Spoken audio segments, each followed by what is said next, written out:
Hello दोस्तों, class 9th chapter number 1। अब तक हमने टेम्परेचर का रोल देखा था दोस्तों, to change the state of matter. यानी कि टेम्परेचर का क्या रोल है ताकि स्टेट ऑफ मैटर चेंज हो सके। क्या रोल है कि अगर टेम्परेचर बढ़ा देंगे तो सॉलिड से गैस की तरफ मूव करेगा, कोई भी सब्सटेंस हो, कोई भी सॉलिड हो। अगर टेम्परेचर कम कर देंगे तो गैस से सॉलिड की तरफ मूव करेगा। ये सभी चीजें हमने पढ़ ली थी। आज हम क्या देखेंगे कि प्रेशर का क्या रोल है to change in state of matter. यानी कि मान लीजिए आपके पास एक गैस है दोस्तों। गैस में हमें पता है कि गैस के पार्टिकल्स का क्या करैक्टर होता है कि वो पार्टिकल्स बहुत दूर दूर होते हैं अपने आप से। पार्टिकल्स के बीच में गैप बहुत ज्यादा होता है, जबकि सॉलिड में क्या होता है, गैप बहुत कम होता है। वो पार्टिकल्स बिल्कुल नजदीक नजदीक होते हैं। ये सब चीजें मैं आपको पहले बता चुका हूं। लिक्विड में क्या होता है, गैस से कम होता है गैप और सॉलिड से ज्यादा होता है। ये सभी चीजें आपको पता है। तो हमें क्या पता चल रहा है दोस्तों कि गैप पे सीधा तौर पे डिपेंड कर रहा है। अगर पार्टिकल्स में ज्यादा गैप है तो वो गैस बन जाएगी, अगर पार्टिकल में बहुत कम गैप है तो वो सॉलिड बन जाएगी। तो इसीलिए हम क्या कर सकते हैं, अगर किसी भी गैस को कन्वर्ट करना है इन सॉलिड, अगर गैस को मैंने सॉलिड में कन्वर्ट करना है तो क्या करूंगा, मैं उस गैस के पार्टिकल्स को बिल्कुल नजदीक नजदीक लाने की कोशिश करूंगा। यानी कि उनका गैप कम करने की कोशिश करूंगा। अगर गैप कम कर पाऊं अगर मैं गैप कम कर पाऊं तो क्या होगा, उससे समझ में आ गया। गैप कम कर पाऊंगा तो पार्टिकल्स बिल्कुल नजदीक नजदीक आ जाएंगे, उनमें गैप स्पेस कम हो जाएगी, तो वो गैस होगी जो वो सॉलिड फॉर्म में कन्वर्ट हो जाएगी। क्योंकि सॉलिड में क्या होता है, पार्टिकल नजदीक होते हैं, गैस में बहुत दूर दूर होते हैं। गैस को कंप्रेस करूंगा, गैस के पार्टिकल नजदीक नजदीक आ जाएंगे, वो सॉलिड बन जाएगी। सिंपल सी बात है। तो यही है प्रेशर का role in change in state of matter. यानी कि क्या करेंगे, अगर हम गैस को सॉलिड में या लिक्विड में कन्वर्ट करना चाहते हैं तो गैस को क्या करेंगे दोस्तों, कंप्रेस करेंगे। कंप्रेस करने का मतलब ही यही है कि उस पे प्रेशर बढ़ा देंगे। अगर प्रेशर बढ़ाएंगे तो क्या होगा, पार्टिकल्स नजदीक आ जाएंगे। पार्टिकल नजदीक आ जाएंगे तो उससे क्या होगा, कोई भी गैस लिक्विड में और कोई भी लिक्विड सॉलिड में कन्वर्ट हो जाएगा। तो इस चीज को करने के लिए क्या करेंगे, आप देखिए। मान लीजिए आपके पास एक बीकर है दोस्तों। बीकर में गैस है तो हमें पता है कि इसके पार्टिकल थोड़ा दूर दूर होंगे, अपने आप से एक दूसरे से दूर दूर होंगे। तो हम क्या करेंगे दोस्तों, इस पार्टिकल को, एक पिस्टन है मेरे पास। पिस्टन क्या है, आप सीधी सी बात समझ लीजिए। एक दबाने के लिए मैंने ऊपर कोई भी ब्लॉक लाया हुआ है, या हम कह सकते हैं कोई प्लेट रखी हुई है। उस प्लेट को मैं दबाऊंगा। अगर दबाऊंगा तो पार्टिकल्स पे क्या बढ़ेगा, पार्टिकल्स पे प्रेशर बढ़ेगा, वो क्या आ जाएंगे, नजदीक नजदीक आने की कोशिश करेंगे और नजदीक आ भी जाएंगे दोस्तों। पार्टिकल नजदीक आ गए। हमें पता है, क्या पता है हमें, कि अगर पार्टिकल्स दूर दूर होते तो वो गैस फॉर्म में होता। पार्टिकल थोड़ा नजदीक आ गए तो वो लिक्विड फॉर्म में हो जाएगा। ये गैस थी दोस्तों, ये क्या होगी, लिक्विड बन गया, क्योंकि पार्टिकल्स नजदीक आ गए। अब क्या कर सकते हैं और कंप्रेस कर सकते हैं दोस्तों। और कंप्रेस करेंगे तो पार्टिकल बिल्कुल नजदीक नजदीक आ जाएंगे। इतना नजदीक आ जाएंगे कि उनमें गैप जो है मिनिमम हो जाएगा। पार्टिकल्स में गैप मिनिमम हो जाएगा। तो जो लिक्विड है वो किस में आ जाएगा दोस्तों, सॉलिड में। सिंपल सी बात है दोस्तों, आप समझ गए। तो क्या करना होगा, अगर गैस को लिक्विड में चेंज करना है तो क्या करेंगे, हम प्रेशर अप्लाई करेंगे। और लिक्विड को सॉलिड में चेंज करना है तो क्या करेंगे, हम प्रेशर अप्लाई करेंगे। सिंपल सी बात है, ताकि पार्टिकल्स नजदीक नजदीक आ सके। अगर हमने सॉलिड को लिक्विड में कन्वर्ट करना है प्रेशर की मदद से तो क्या करेंगे, तो हमें सिंपल सी बात है, हमें ये सभी चीजें पता है कि इन पार्टिकल्स को दूर दूर जाना होगा। अगर प्रेशर मेंटेन करके रखेंगे तो पार्टिकल दूर दूर नहीं जा पाएंगे, आपको पता है। तो हमें क्या करना पड़ेगा, प्रेशर रिलीज करना पड़ेगा। जो हमने प्रेशर दिया था, यहाँ पे जो प्रेशर दिया था उस प्रेशर को रिलीज करेंगे तो क्या होगा, पार्टिकल्स थोड़ा थोड़ा रिलैक्स फील करेंगे और वो दूर दूर थोड़ा थोड़ा चले जाएंगे। दूर दूर चले जाएंगे तो उससे क्या होगा, उनमें सॉलिड जो है लिक्विड की फॉर्म में आ जाएगा। सिंपल सी बात है दोस्तों। अब अगर लिक्विड को गैस में फिर से लाना है तो क्या करेंगे, प्रेशर और रिलीज कर देंगे। प्रेशर रिलीज करेंगे तो पार्टिकल्स और ज्यादा रिलैक्स फील करेंगे। जितना ज्यादा पार्टिकल्स रिलैक्स फील करेंगे उतना ज्यादा उनमें गैप बढ़ जाएगा। गैप बढ़ने की वजह से लिक्विड किसमें, गैस में कन्वर्ट हो जाएगा। सिंपल सी बात है दोस्तों, आप समझ गए होंगे कि क्या करना है कि गैस को अगर लिक्विड में बनाना है तो प्रेशर बढ़ा दीजिए, लिक्विड को सॉलिड में बनाना है तो प्रेशर बढ़ा दीजिए। लेकिन दोस्तों प्रैक्टिकल लाइफ में क्या होता है, प्रैक्टिकल लाइफ में अगर किसी भी गैस को मैंने लिक्विड फॉर्म में लेके आना है तो सिर्फ प्रेशर या सिर्फ टेम्परेचर से काम नहीं चलता। तो हमें क्या करना पड़ता है, टेम्परेचर भी लो करना पड़ता है। टेम्परेचर लो पिछले लेक्चर में पढ़ा था हमने, क्यों करना पड़ता है, ताकि पार्टिकल्स की काइनेटिक एनर्जी कम हो सके, वो एक जगह पर टिक के बैठ सके। टेम्परेचर भी लो करना पड़ेगा और प्रेशर भी बढ़ाना पड़ेगा। तभी आपने कहीं ना कहीं तो जरूर पढ़ा होगा कि एलपीजी जो होती है सिलेंडर में, वो हम जानते हैं कि लिक्विड फॉर्म में होती है। वो लिक्विड फॉर्म में क्यों होती है, क्योंकि जब वो भरी जाती है सिलेंडर में, वो low temperature and high pressure में भरी जाती है। लो टेम्परेचर ताकि काइनेटिक एनर्जी ऑफ पार्टिकल्स कम हो सके, वो गैसेस लिक्विड में कन्वर्ट होने की क्षमता रख सके। और हाई प्रेशर का मतलब सिर्फ इतना है कि पार्टिकल्स में गैप कम हो सके और वो लिक्विड में आसानी से आ सके। तो समझ में आ गया दोस्तों, लो टेम्परेचर रखना होगा और हाई प्रेशर रखना होगा।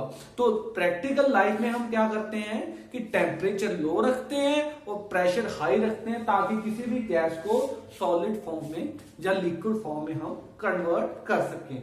तो दोस्तों यहां पर एक और बात निकल के सामने आती है, that is critical temperature. Critical temperature किसको कहते हैं दोस्तों हम, कि वो टेम्परेचर जिसके ऊपर, critical temperature is that temperature, अगर कोई भी गैस उस टेम्परेचर के ऊपर हो तो वो लिक्विफाई नहीं हो सकती, उसको हम लिक्विफाई नहीं कर सकते, चाहे जितना भी हम प्रेशर अपनी तरफ से लगा दें। समझ में आ गई दोस्तों। मान लीजिए कोई गैस है जिसका कि क्रिटिकल टेम्परेचर -15 डिग्री सेल्सियस है, -15 डिग्री सेल्सियस है किसी भी गैस का क्रिटिकल टेम्परेचर। अगर मान लीजिए इसके ऊपर टेम्परेचर है थोड़ा भी, इसके ऊपर कितना होगा, माइनस में है तो इसके ऊपर -15 के ऊपर वाली -14 होगा दोस्तों, -16 नहीं, -16 तो और लोअर हो गया। ऊपर वाला टेम्परेचर देखना है, -14 डिग्री सेल्सियस भी टेम्परेचर हुआ उस गैस का जिसका कि क्रिटिकल टेम्परेचर -15 है।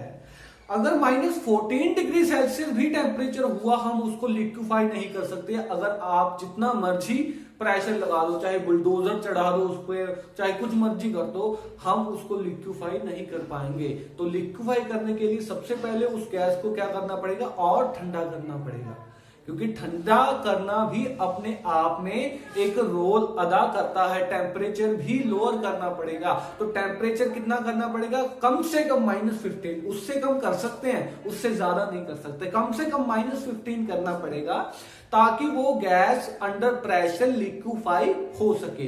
तो उस टेम्परेचर को हम क्या करते हैं, जो -15 टेम्परेचर था, वो उस टेम्परेचर को हम कहते हैं दोस्तों क्रिटिकल टेम्परेचर। चलिए दोस्तों अभी बात करते हैं इवेपोरेशन की। इवेपोरेशन से पहले भी हम एक प्रोसेस वेपराइजेशन पढ़ के आ चुके हैं दोस्तों। वेपराइजेशन में क्या होता था कि हम किसी भी लिक्विड को हीट करते थे, लिक्विड अपने बॉइलिंग पॉइंट पे पहुंच के, बॉइलिंग टेम्परेचर पे पहुंच के जब उसके वेपर्स बनने स्टार्ट हो जाते थे, उसको क्या कहते थे हम, वेपराइजेशन। यानी कि अपने बॉइलिंग पॉइंट के बाद जितने भी उसके वेपर्स बने, यानी कि वो लिक्विड से गैस स्टेट में आया, उस प्रोसेस को हम क्या कहते थे, वेपराइजेशन।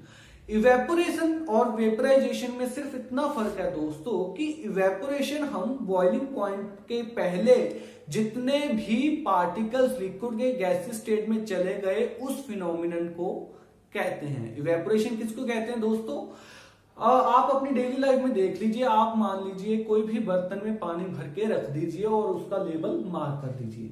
आप उसको 2-3 दिन बाद देखिए वो अपने लेवल से थोड़ा सा कम ही होगा। हो सकता है अगर थोड़ा पानी डाला हो वो पूरा का पूरा ही उड़ गया हो। वो उड़ क्यों गया? हमने तो बाहर से कोई हीट उसको दी नहीं। अगर हीट नहीं दी तो वो बॉयल भी नहीं हुआ, बॉयल तो वो हुआ नहीं। अगर बॉयल नहीं हुआ तो वेपराइजेशन तो उसकी हुई नहीं।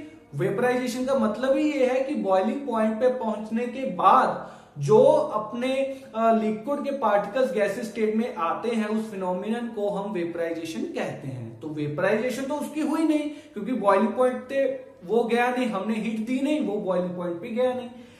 लेकिन फिर भी वो उड़ गया, पानी सारा का सारा उड़ गया अपना। वो कैसे उड़ गया?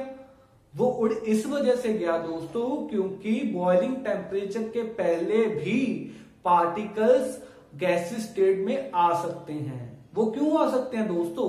क्योंकि किसी भी लिक्विड में हर एक पार्टिकल्स के पास अलग अलग काइनेटिक एनर्जी होती है। क्योंकि जो पार्टिकल्स सरफेस पे होते हैं उनके पास kinetic energy as compare to other particles ज्यादा होती है। वो क्यों होती है दोस्तों? क्योंकि वो एटमॉस्फेयर के टच में होता है, वो एटमॉस्फेयर से हीट गेन कर सकता है। और दूसरी बात, वो अपने ही पार्टिकल्स दूसरे पार्टिकल्स से भी हीट गेन कर सकता है। तो हम सबसे पहले ये सोच लें अपने मन में कि लिक्विड के जितने भी पार्टिकल्स होते हैं उन सभी पार्टिकल्स के पास एक जैसी काइनेटिक एनर्जी नहीं होती। जो सरफेस पे पार्टिकल्स होते हैं उनके पास काइनेटिक एनर्जी ज्यादा होती है। कई बार वो काइनेटिक एनर्जी इतनी ज्यादा हो जाती है दोस्तों कि वो अपनी फोर्स ऑफ अट्रैक्शन को ब्रेक कर देते हैं। ब्रेक करके वो पार्टिकल्स उड़ जाते हैं दोस्तों। वो उड़ने की वजह क्योंकि उनके पास इनफ काइनेटिक एनर्जी पहुंच गई थी, उनके पास इनफ काइनेटिक एनर्जी उन्होंने हासिल कर ली थी। किससे हासिल कर सकते हैं? वो अपने ही पार्टिकल से, दूसरे पार्टिकल से हासिल कर सकते हैं या फिर एटमॉस्फेयर से हासिल कर सकते हैं। जिससे क्या होगा? उनके पास इनफ काइनेटिक एनर्जी होगी। इनफ काइनेटिक एनर्जी होने की वजह से वो फोर्स ऑफ अट्रैक्शन को ब्रेक कर देंगे और वो गैस फॉर्म में कन्वर्ट हो जाएंगे। तो हमें क्या चीज पता चली कि अगर हम किसी भी चीज को, लिक्विड को गैसेस फॉर्म में कन्वर्ट करना चाहते हैं तो जरूरी नहीं उसको बॉयल ही करना पड़े। उसको थोड़ी देर ऐसे ही थोड़े से ज्यादा टेम्परेचर में छोड़ते रहो, वो धीरे धीरे धीरे धीरे सरफेस वाले पार्टिकल्स इवेपोरेट होते जाएंगे। इसीलिए हमारा जो पानी है वो अगर हम एक दिन पहले प्लेट में भर के रखें और दूसरे दिन देखें तो हो सकता है वो गायब भी हो जाए पूरा का पूरा, या फिर थोड़ा सा कम तो जरूर होगा। क्योंकि वो पार्टिकल्स में लगभग हर वक्त क्या होती रहती है दोस्तों? इवेपोरेशन होती रहती है। इसी को हम इवेपोरेशन कहते हैं। तो डेफिनेशन क्या होगी इवेपोरेशन की? The change in state of liquid particles into gas before its boiling point. Boiling point से पहले जो भी change in state होते हैं liquid particles की gases is called evaporation. चलिए दोस्तों अभी करते हैं हम फैक्टर्स अफेक्टिंग इवेपोरेशन, यानी कि कौन कौन से फैक्टर पे इवेपोरेशन डिपेंड करती है। तो कौन कौन से पे करती है इसको समझने के लिए आप एक एक्टिविटी अपने दिमाग में ले आओ। एक्टिविटी में क्या करोगे? आप एक पतली सी ट्यूब लोगे, टेस्ट ट्यूब, उसमें 5 ml पानी भर लोगे। एक चाइना डिश लोगे, उसमें 5 ml पानी भर लोगे। और एक क्या करोगे? एक साफ प्लेट ले लीजिए, आप बिल्कुल प्लेन प्लेट ले लीजिए, उसमें 5 ml पानी रख दीजिए आप। तो क्या देखोगे आप कि जो प्लेट का पानी था वो सबसे जल्दी इवेपोरेट हो जाएगा। हो सकता है वो एक आधे दिन में ही इवेपोरेट हो जाए, जबकि जो टेस्ट ट्यूब का पानी था वो सबसे देरी से इवेपोरेट होगा। उसका कारण क्या है दोस्तों? क्योंकि evaporation is a surface phenomenon. Surface phenomenon का मतलब कि जितना ज्यादा सरफेस एरिया होगा लिक्विड का किसी का भी, उतनी ज्यादा जल्दी वो इवेपोरेट हो पाएंगे। इस चीज को समझने के लिए कि कैसे वो जल्दी इवेपोरेट हो गए, उसका कारण यही है दोस्तों कि जितना ज्यादा सरफेस एरिया पे वो पार्टिकल्स फैले हुए होंगे उतने ज्यादा पार्टिकल्स एटमॉस्फेयर के टच में होंगे। समझ में आ गई दोस्तों? कैसे कि ये तो है टेस्ट ट्यूब, ठीक है, ये है चाइना डिश और ये है ओपन प्लेट। अगर पार्टिकल्स मान लीजिए 5 ml के पार्टिकल्स हैं लिक्विड के, वो टेस्ट ट्यूब में तो पड़े होंगे ऐसे,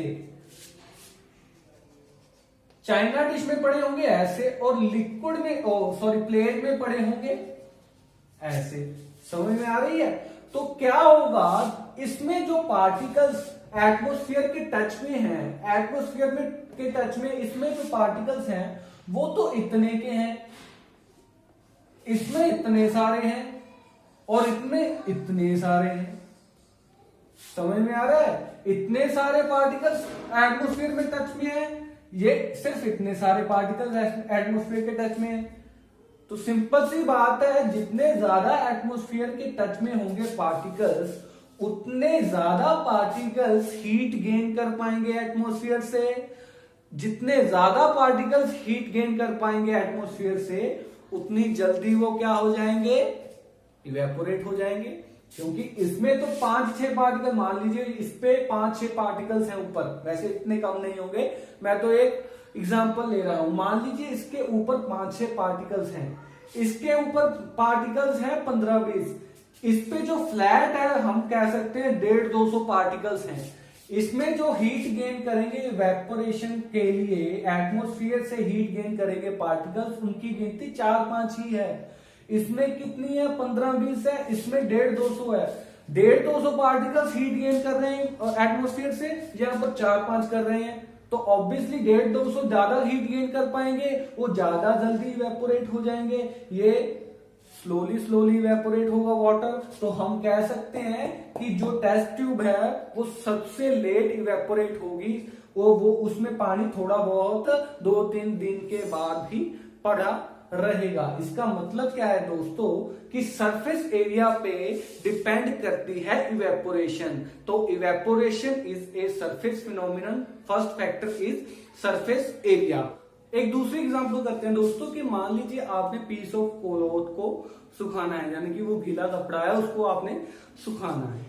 आप क्या करोगे, उसको फैला के रखोगे, किसी भी कुंडी पे टांग दोगे, किसी भी तार पे टांग दोगे, या किसी भी चीज पे टांगने के लिए सबसे पहले आप उसको फैलाओगे।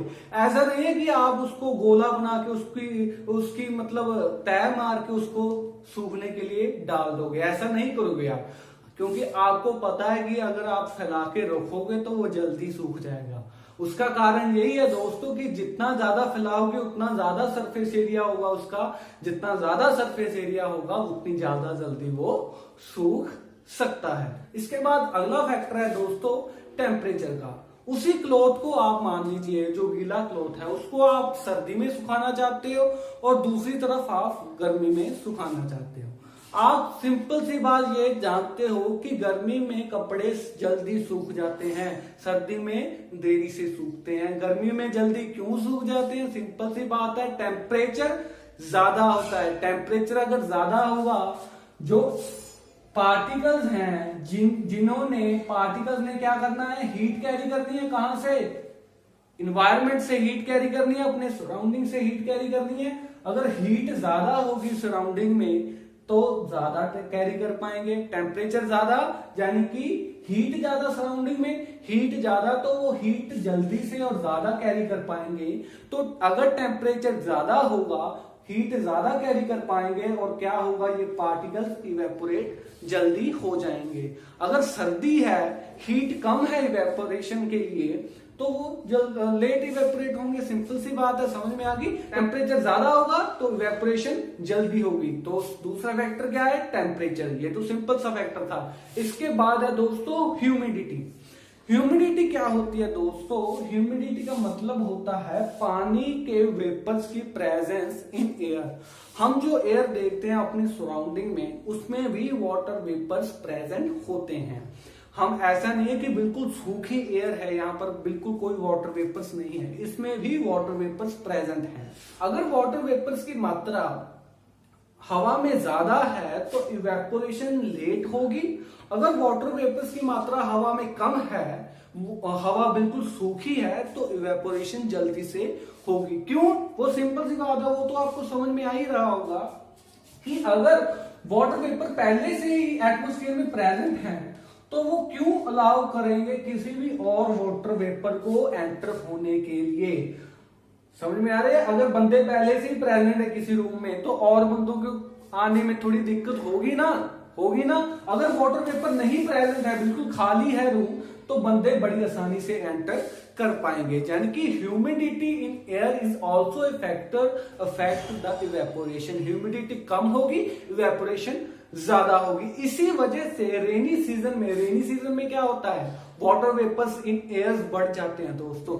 रेनी सीजन में इवेपोरेशन लेट होती है। रेनी सीजन में अपने कपड़े लेट सूखते हैं। लेट सूखने का कारण क्योंकि वाटर वेपर्स पहले से ही एयर में प्रेजेंट है, रूम पहले से ही भरा हुआ है और बंदे एंटर करने की जगह नहीं है, तो वो कम एंटर हो पाते हैं। इसके बाद सबसे लास्ट फैक्टर है दोस्तों विंड, हवा।